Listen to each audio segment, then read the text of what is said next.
ئەمڕۆ بە پشتیوانی خوای پەروەردگار باس لە کاریگەری سلبی سستی و لێچوونەوە ئەەکەم لەسەر تاکی مسلمان پاشان لەسەر کۆمەڵکاری ئینسانی مسلمان. گەورەترین کاریگەری سلبی لێچوونەوەی ئەندامانی کۆمەڵکاریەکی ئیسلامیە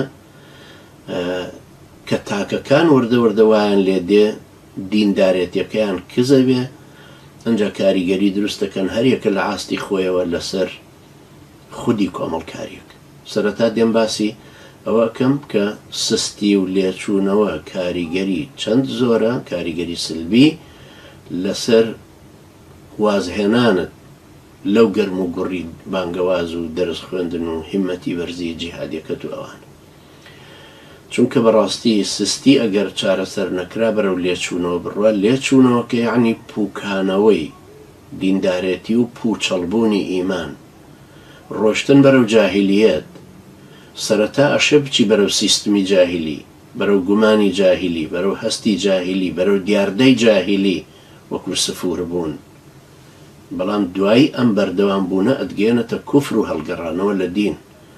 لەبەرەوە لێچوونەوە شتێکی کوشندەیە، سستیەکەش نەخۆشیەکی کوشندەیە کە بەرەو ئەو مەسیرە ئەدبە و کاریگەریشی لەسەر دیندارێتی خۆت هەیە، چونکە خوای گەورە فەرمێوە كل هماتی یوم القیامەتی فەردە، تۆ خۆت مەسئولی.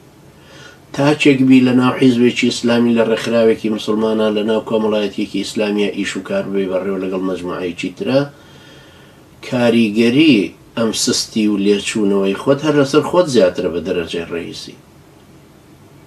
تۆ خۆت زەخیرەی قیامەتت کەمە بێ، خۆت مەسئولیەتی قیامەتت زۆرتر دێتە سەر شانت. یەکەم لەلایەنی دنیاییەوە زەقترین کاریگەری سلبی لێچوونەوەکە لەسەر کەسایەتی خودی کابرایە کە سست بووە، چونکە جگەلەوەی لە ناخی خۆیان شکستێکی دەرونی خواردووە، لەبەر چاوی خەڵکەکەی خۆشی کەوتووە و دوایی وردەوردە ئەو کەسایەتیە پارسەنگەی کە بە دینەکە هەدبوو نامێنێ. خەڵکە ڕەوەندەیە بزانە کە تۆ ئەو گەرم و گوڕی جارانت نەماوڵە دەیویش گەرمە تەریقەکەی سارد بۆ کۆتایی پێهێنا. لەلایەکی ترە و لای خوای گەورە ڕێز و قەدری ئەو کەسە نامێنە کە سستی بەسەرا هاتووە، چونکە خوای گەورە فەرمێوە الذین جاهدوا فینا لنهدینهم سبلنا. خوای گەورە باسی ئەصحاب الکەهفەکە فەرمێ ئەوان ئیمانیان هێنا و ئێمەش ئیمانمان زیاتر کرد. یعنی تۆ گوڕوتینێکی ئیماندارانت لە خۆتا هەیە و وزەی خۆتت خستوەتە گەڕ بۆ دیندارێتیەکە، خوای گەورە بە تاکید زیاتر دێبەهاناتەوە یارمەتی دەرت دەبێ و هیدایەتت دەدات. بەڵام کە خۆت سست بووی، یەکەم هەستی مەسئولیەتەکەت کەمە بێتەوە، لەبەرەوەی ئەم جارە کەم تەرخەمە بی لە بەجێهێنانی ئەرکەکەتە. دووهەم پاداشتی قیامەتت کەمەکەیتەوە. تۆ ئەوسا زیکرەکانە زۆرە خوێندێ سە نایخوێنی، هێ لەکوێت تۆ ئەوسادوت قل هو الله ئەحەد 11 خێرت بۆ نووسرا، 110 خێر، بسم الله الرحمن الرحیم 190 خێرت بۆ نووسرا. ئێستا لەم 300 ئەجرە مەحروم بووی، هەر بیرت ناکرێت. اینجا تۆ ئایەتەل کورسی دەخوێنی ئەخوێن لە دوای نوێژەکان، ئێستا فریا ناکەوی. تۆ گردەکانی بەیانانە دەخوێنێ سە نایخوێنی، هی ئێوارانە دەخوێنێ سە نایخوێنی. ئەو کاتە زمان پاراوی بە زیکری خوای گەورە، ئێستا هیچ ناکەی. سونەتەکانە زۆرترە کرد، ئێستا نایکەی. هیمەت بەرز بووی عیلمی شەرعی فێرە بووی، ئێستا سارد بوویتە تۆ کتێبی باشتریشت دەستکەوتووە، مەجای چاکتریشت دەستکەوتووە، شێخی باشتریشت دەستکەوتووە مەلای زانا، هەر لەسەر ئینتەرنێتە تۆ ئەنە دەرسەکانت پێ بڵێت تۆ کەچی تۆ ناچی ئامادەنی. لە ماڵی خۆت دانیشتووی لە مۆبایلەکەتە دەرسی شێخێکی وەکو منەجد لە سعودیە دانیشتۆ دەرسەکەت پێڵێتەوە، یەکی کە لە میسر دانیشتۆ عیلمی ڕیجالت پێڵێتەوە، تۆ ئامادەنی، تۆ خۆت سارد بوویتە. بۆ چونکە هۆکارەکان زۆر بوون، باسم کردن کەوا تۆ پێویستیت بە عیلاجکردنەکەی خۆتێ، ئەنجا تۆ پاداشتی خۆت کەمەکەیتەوە. ئەو ڕێگای عیلمی شەرعی کە بەرەو بەهەشتی ئەبردی وازت لێهێنا، ئەو ڕێگای خەم خواردن لە کاری مسلمانان وازت لێهێناوە، ئەو کاری چستی و چالاکی کاری ئیسلامی و بانگەوازی خوای و هیمەتی وەرزی جیهادی هەمووی دواز لێهێناوە. تۆ خۆتەر بوویتەوە بە عەراب. ئەمە پێویستی بەوە هەیە کە سەرنج بدەیتەوە کە خۆت چەند زەرەری قیامەتیت کردو. پێغەمبەری خۆشەویست عەلەیهی سەڵات وەسەلام لە دوعاکانی لە وردی بەیانیان و ئێوارانە ئەیفەرموو اللهم إني أعوذ بك من الهم والحزن وأعوذ بك من العجز والكسل وأعوذ بك من الجبن والبخل وأعوذ بك من غلبة الدين وقهر الرجال.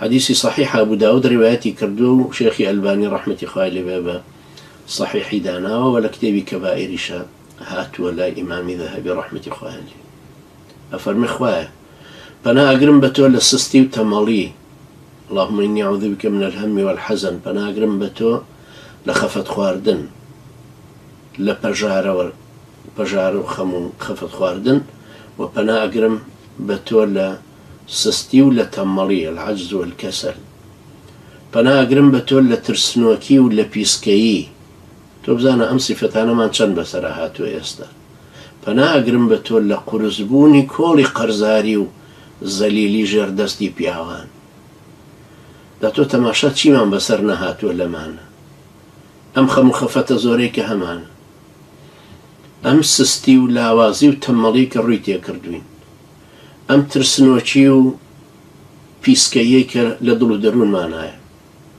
انجا ام زليليك وري روخاندوين لناو كوتوين تجردستي بياواني چي كوتوين درس جردستي درندين يرينا كأوان دا صلاة دارن أهل إيمان هم يبيد صلاة كوتونة بردستن. اللهم إني أعوذ بك من الهم والحزن وأعوذ بك من العجز والكسل وأعوذ بك من الجبن والبخل وأعوذ بك من غلبة الدين وقهر الرجال. يا ربي خواهي شار سرمانك هروها يفرم اللهم اجعل خير عمري آخره وخير عملي خواتمه وخير أيامي يوم ألقاك فيه. خواهي باشترين روجاني عمرم أو روجانا بن ككوتاي تمن باشترين كارو كردوشم أوانم بن كوتونة كوتا كارما ولجاني دنياما باشترين روجيشم أو روجبه كبدي داري تو أقم يا ربي. لو روجا خواهي رسول مانكي رسبي مانكي رو رشمان نكي خواهي زليلي بردستي خواتين للدنيا خواهي رو رشير قيامت مانكي. هروها بيغمري خواه عليه الصلاة والسلام يفرمو إذا أراد الله بعبد خيرا استعمله قيل كيف يستعمله؟ قال يوفقه لعمل صالح ثم يقبضه عليه. أي فرمو أجر خواهي قبر خير عبدي شويس بكاري هنا وتيان أي بيغمري خواه شون بكاري هنا فرمي أخات سركاري شاكا هداية يدا بكاري خيرو إيشي باش ئیتر لەسەر ئەو کارە چاکە ڕوحیە چێش ئەوەش دیارەکە هیدایەتدانی خوای پەروەردگارە ئینسان چەند لە خوای گەورە نزیک بێ خوای گەورەش ئاوا لێی نزیکە بێ و هیدایەتیەدا و ئەو کردەوە چاکە و ئەو چارە نووسە چاکەشی بەنسیبەکە. پێغەمبەری خوا عەلەیهی سەڵات وەسەلام وەسیەتی بۆ ئومەتەکەشی ئاوا کرد ئەی فەرمووەکو لە بوخاریە هاتوو إن العبد ليعمل عمل أهل النار وإنه من أهل الجنة ويعمل عمل أهل الجنة وإنه من أهل النار وإنما الأعمال بالخواتيم. أي فرمو أم عبدان بندكان لأهل بنديك عبدك لأهل بهشت ورفتاري وكو رفتاري أهل دوزخك يشي تر دوزخيو كار بالرفتاري أهل بهشتك كار الرفتارك وتايا كان يان حسيبه قرنقويك آخري شون بيد أوي بو حسيبه كري تو چوزانی که امری تو چوزانی کوتایی تو که خلچک هیا بدردداری 80 سالجی خلچی هیا ساغ و سلیمه لو سرجادی روحی درجه لناف جرگی یاری کردنه لو پری نشاطی آیتی روحی درجه تو کنازانی خواتیمت که اما کنازانی کوتایی من چونه و چارن اسمان چونه تو ابو دعوت والی کراو که تو همیشه چستو چالاک بی همیشه دین داریت یکت بجدی ورگرت بی ذكر خواهي پروردگار لدلو درو ناوي خمخور بي بو إسلامك بوي أو لحظة كالروح الدرجة أو خواهي پروردگار يارمتي درد بك خاتمت كوتاي بيهنان لسر خير وشاكب. بغمري خواه عليه الصلاة والسلام لحديثي ترى فرمه لا تعجبوا لعمل عامل حتى تنظروا بما يختم له. أي فرمو بكار الرفتاري كسك سرسام مبن تاكو تاكار الرفتار يبينا اما خوما چەند کەسمان بینی و انحرافی لەم دینە کرد چەند کەسمان بینی داعی زۆر چست و چالاک بوو وازی هێنا داعیمان بینی، مامۆستای ئیسلامیمان بینی، وازی لە نوێژەکانیان ناوە. ئەمە دنیای بە چی فرۆشتووە؟ دنیای بە بێموچەیی لای کاربەدەستانێکی کافر فرۆشتووە. تۆ لە دنیای خۆیان چیت هەیە ئەسڵەن کە دینەکە دواز لێهێناوە؟ دینەکە چییە کە گرتووتە؟ دنیاکە چییە کە گرتووتە هەڵپەدووە کردووە؟ چەند زەرەرمەندی؟ بۆچی ناگەڕێتەوە سەر دینەکە؟ بۆچی چست و چالاک نابیتەوە؟ بۆچی ناتوانانی خۆت کۆنتڕۆڵکەی؟ چەندت دەوێ بۆ ئەم ئیشە؟ پارەت ناوێ، کاتت ناوێ، یەک ئیرادەیەکی بە قووەتت دێ. جارێک بە خۆت بڵێ بڵێ بڕیارمدا ئەبێ لە سبەینەوە دەست بەم ئیشە بکەم، لە سبەینەوە جەدوەلێکدانە بۆ کتێبخێنەوەی خۆت بۆ وەرگرتنی زانستی شەرعی. جست و چالاک بەرەوە بکە، وەرەوە بانگەوازە خوای یەکە.